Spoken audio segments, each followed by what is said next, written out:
Good afternoon, everyone. This is YC. Welcome back to my channel, YC Cooks and Bakes. This evening, I'm going to be making a meatloaf, twice baked potatoes, and green beans. Now, this meatloaf was a request by one of my subscribers, Happy Life, and I thank you very much for this request. And it often is a very good dinner idea. A meatloaf, why not? Who doesn't like a good meatloaf, right? So today I will show you how I do mine. And the first thing that there's a couple things that I do that a lot of people don't take the time to do. And I'm a firm believer in if you take the time to do these two things, you will have a fantastic meatloaf. And the first thing I'm going to show you is that I cut up a kind of a medium-sized white onion, diced it, and we're going to saute it. A lot of people don't take the time. They'll cut up an onion and they'll just throw it in the meat. Or they'll use onion soup mix, which is fine. I like to keep that kind of like for chuck roasts and things like that. But if you take the time to saute onion and make it a little on the soft side, it is so much better in your meatloaf. It's flavorful. It adds flavor to the meatloaf. It's softer, easier to digest. It gives the meatloaf great flavor, but the texture is what I'm going for. There's nothing worse than biting into a piece of meatloaf, and then all of a sudden, part of the piece of onion was too big, so it didn't cook like the rest of them, and it was like raw still, and your meatloaf is cooked. I don't like that. So I'm going to show you how I do my meatloaf. And right now I'm heating up a pan, and I will bring you forward so you can see what I'm doing. I have a little frying pan here. Let's see if I can get it to go where you can see it a bit. And I'm heating up my oil in it, and I am going to saute the onion and some garlic.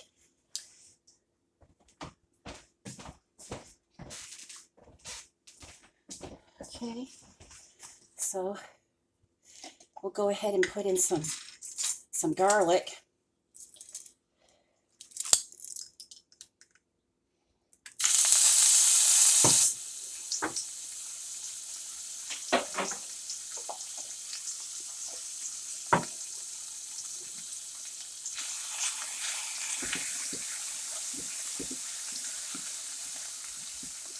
And some onion.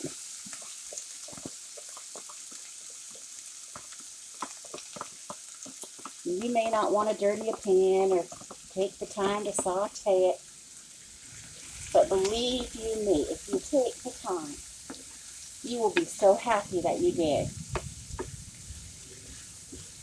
And I'll show you the second thing that I do also that a lot of people do not do for their meatloaf.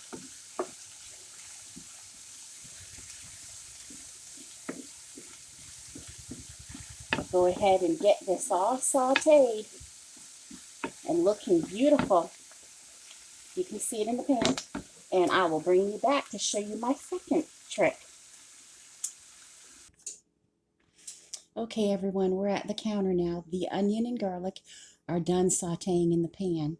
And what I have here is it's 2.5 pounds of ground chuck. It was a 5.29 pound big package of beef, and I cut it in half to make a large meatloaf for my family. And so I'm just going to add the sauteed onions and garlic right to the bowl of meat.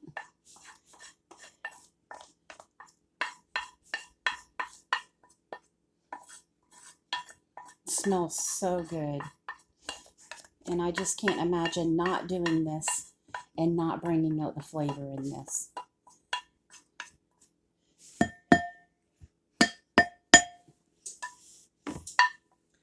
Okay, now, this is my second trick.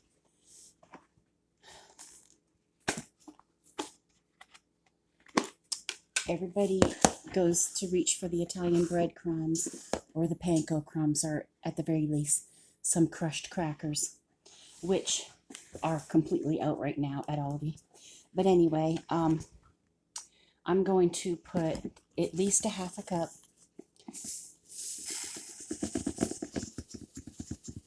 Okay, that's good. It doesn't have to be perfect. And this is the difference right now. I am going to put milk in this and soften these crumbs before putting them in this meatloaf. Soften the crumbs. Don't just throw dry crumbs in there. Soften them. If it's crackers or panko crumbs, get them soft with some milk, and you will have so much better meatloaf consistency and smooth, and the texture will be so delicious and just mouth-watering. It really will. Believe it or not, these little things make a difference at the end of the cooking of a meatloaf. Okay, and they were out of the almond milk that I always buy, so I had to end up with coconut. And the only almond ones they had there were, vanilla, and I don't buy sweet milk. So we're going to use a little bit of coconut milk. Okay, and I'm going to get a spoon to stir this to make sure that I have them, all moistened. Okay, it was in fact enough milk. So I just stirred them, just enough to get them wet, and let them sit for a couple minutes, and then add it to your bowl of meat to mix your meatloaf. Okay, it really will make a difference. Okay, and now I'm going to need an egg. Okay, so 1 large egg, like that. Okay, and then I'm going to put in some thyme.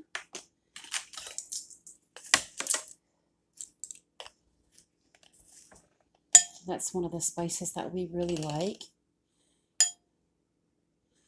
Okay. And then I'm going to put in some Worcestershire sauce, or however you like to say it. And you kind of just have to judge according to how much meat or how big a meatloaf your family does. A few squirts, but you gotta kind of get a feel for it, according to how big you're making it. Okay, and then you want some kosher salt, like a teaspoon, because you want the meatloaf. A lot of people, oh, I'm not going to use salt. Oh, I don't want to use salt. Your meatloaf's not going to taste like anything. You don't have to use the shaker again at the table when you eat. That's where you can draw the line. Don't draw the line when you're cooking, because you won't enjoy it. It won't taste like anything. Okay, and then you need just a little bit of mustard. Okay, you can use ground mustard if you want, but I just use prepared mustard. I use like a couple teaspoons. Okay, and then I normally put in like a half a cup of ketchup, but our ketchup is running low, which I asked somebody when I was making up my list to check it. Oh, it's fine. No, it's not fine. So I'm going to use like a half a cup of the Sticky Fingers, and I like this one because it has sugar and it doesn't have the fructose corn syrup. Let's see here. I'm going to use like a half a cup.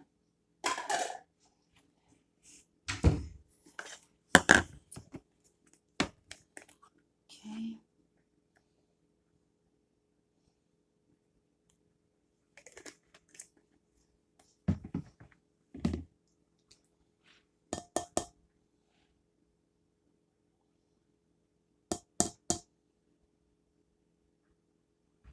Okay. And then you want some cracked black pepper in it, of course. So this is my pepper grinder. I know you can't see inside the bowl. I'll show you here in just a second. I put quite a bit because it's a lot of meat.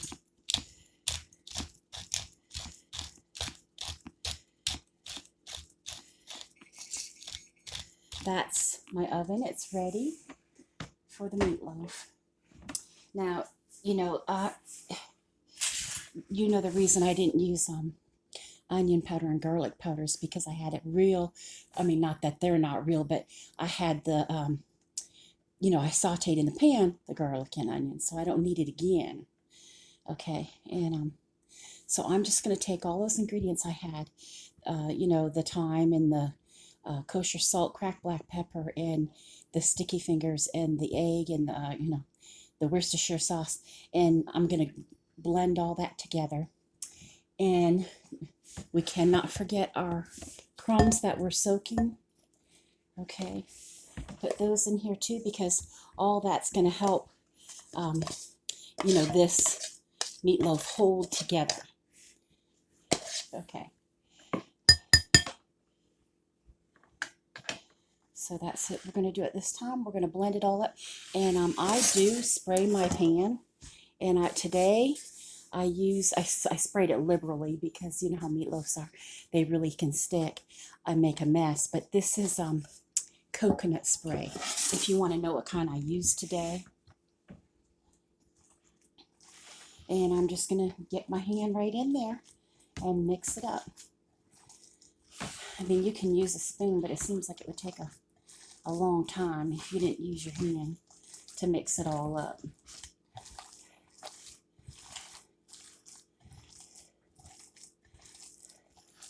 You can hear it mushing together. So before I'm going to pause you to finish mixing this, I will tell you that I'm keeping an eye on some potatoes I have in the toaster oven. I'm going to do twice baked potatoes with my meatloaf and some green beans. So I will bring you back in just a minute. Okay, I have it all mixed and I put it in the coconut sprayed pan, in the loaf pan, and I'm going to pull you up so you can see what it looks like. See, there's my meatloaf. So it almost goes right to the top. Now, I expect to drain quite a bit of fat off of this, and that's fine. While it's cooking, it will keep it moist. I do put a ketchup and sugar sauce on the top of it in the last 5 minutes. I usually do that. And I will be putting everything in the description. Happy Life and anyone else who wants to try my meatloaf will be able to. They can just look in the description. So I will go put this in my 350-degree oven, and I will come back to talk to you. Okay, the meatloaf is in the oven, and I noticed the potatoes were done baking, so I took them out of the toaster oven. I think I burnt my finger on the door of the toaster oven. It really hurts. I put it under cold water, but they say you're supposed to put a burn in flour. This is strange, but they say it works. Okay, hang on one second. Okay, that was my son. He picked me up some ketchup from the store. It's nice to have a bunch of kids that can drive. So anyway, the potatoes are baked. So I'm going to take the tops off of them. So right here. And I'm going to prepare them so I can twice bake them. Now what I did was that part container of sour cream I had left. Remember, I used some sour cream last night in place for like a dairy product. I put in a packet of a ranch pack, a ranch pack, like you make salad dressing with, and I stirred it in there. You could probably see the green little spices in it. So this is ranch now. And I'm going to mix, I'm going to scoop out the potatoes out of each one. I'll show you.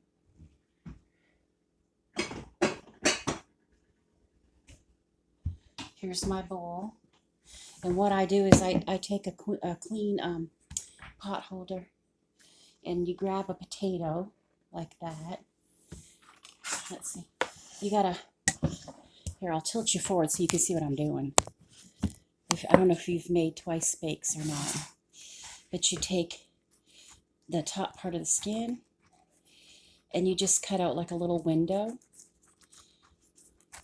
Cut a potato skin piece off so that it looks like that. And then you take it kind of like a pointed teaspoon, like you'd stir tea with, and you dig it out and you put it in your bowl. You know, you just keep hollowing it out like hollowing out a log. You know, you see it's getting emptier and emptier. And you just hollow out each potato. I have 6 of them to do. And then you add this and your favorite seasonings and stuff with it.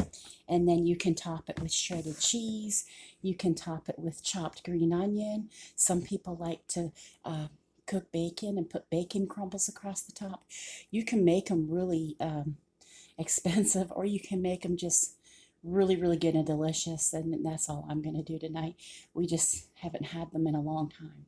So I'm going to get these 6 potatoes hollowed out so that I can use the potato with that ranch dressing and refill them again. Okay, I'm back.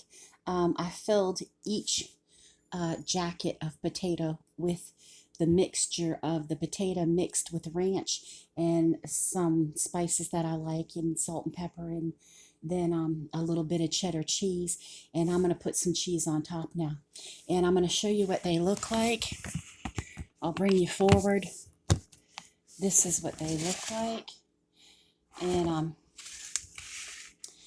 when you're filling them, you know, you just, if you go like that, they will, you know, push them down a bit. It'll go back down, you know, in it further than what the teaspoon can do. You know, if you just, now, they are, it just stands to reason, there's going to be more potato, it's going to look like that, than what you had here before, than what you started out with. And that's because why? Because you mixed sour cream and the ranch dressing and spices and a little bit of cheese, not a lot of cheese, but it's, of course, after you whip it up, it's going to come out more. But that just makes it look pretty, and you can put green onions and stuff on top. But what I do is I shred cheese, and I have some more, you know, to shred. But to make it easy on myself, instead of me trying to sprinkle it and get it all in the pan, I just take the individual potato and I go like this. See? Done. And I put that on the pan. And then, you know, you take the next one and you go like that. See? And if it's not enough like you like, you can put it on, but what you're doing is you're putting it on over the cheese container. So see? And that's how you get cheese on top of them.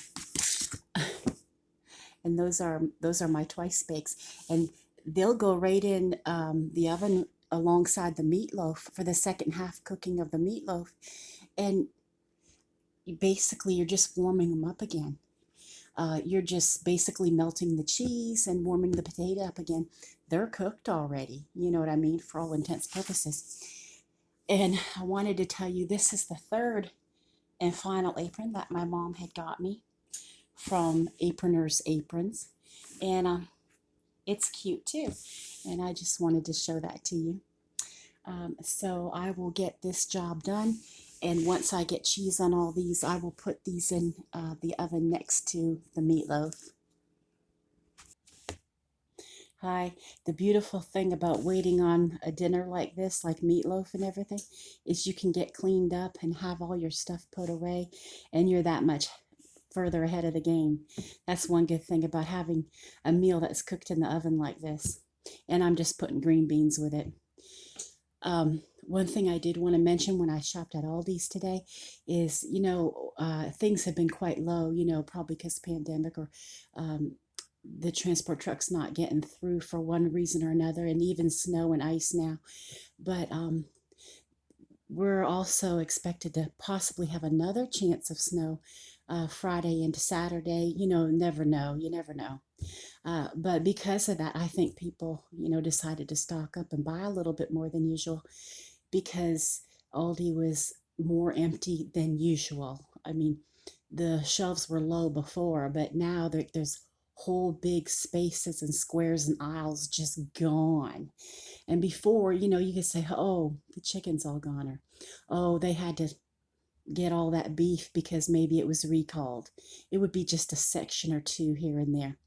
But this was every aisle there was just great big holes, and all the chips were gone except for like kettle chips. All regular chips were gone. And whole big things of meat, the meat counter just completely empty. The lunch meat empty. um, Everywhere you look, they haven't had paper plates now in forever. Everywhere I looked, so I actually had to go to Food Line to get a few things after Aldi. So this is my busy day, and I'm getting tired now. But hopefully we'll have this meal ready soon. Okay, I'm back. The twice baked potatoes are hot and warmed all the way through and through, and the cheese is completely melted on top. So, while it's waiting on the meatloaf, rather than just have them dried out or have the cheese too hard, I took them out and put them on top of the stove and just loosely put foil, across it. And then my meatloaf, you check it with the thermometer like this. Hopefully you have one. And in the middle part wasn't quite done yet. The outer parts, the edges were like 165, but the middle part was still closer to 145. So, you want to make sure that it's like 165 on up in the middle, so that it's completely cooked. And what I'm going to do right now while I'm waiting for it is just to make my topping. And it's just a simple ketchup. And I sprinkled a little bit of sugar on top. Just ketchup and sugar is all we use for the top of the meatloaf. Ketchup and sugar. And we like it for some reason better than if you were to grab the barbecue sauce or something. We like this on top of the meatloaf, and it cooks on it and gets nice and bubbly and everything, and it's quite delicious. So if you want to try the ketchup and sugar on top, you put in the amount you think that would cover, your meatloaf, how much you'd like to have. And you can have make a lot if you want to put some on your individual slices too. It's up to you. Anyway, that's what I'm doing, is just waiting for the meatloaf to finish cooking, and then it will be time for us to eat. And I will be able to show you the food. I'm getting tired. It's been a long day. Okay, so I'll let you know when it's all done. Okay, everyone, it is supper time. Our supper is done. There is the beautiful meatloaf. I hope that you can see that. And then I have some green beans. And this is our twice baked potatoes with the cheese melted on top. So I hope that you can see that.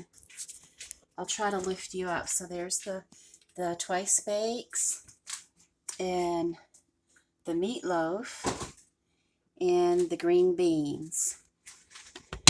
And that's our supper for tonight. And I hope that you enjoyed how I made my meatloaf. And I hope everybody has a great night. Good night.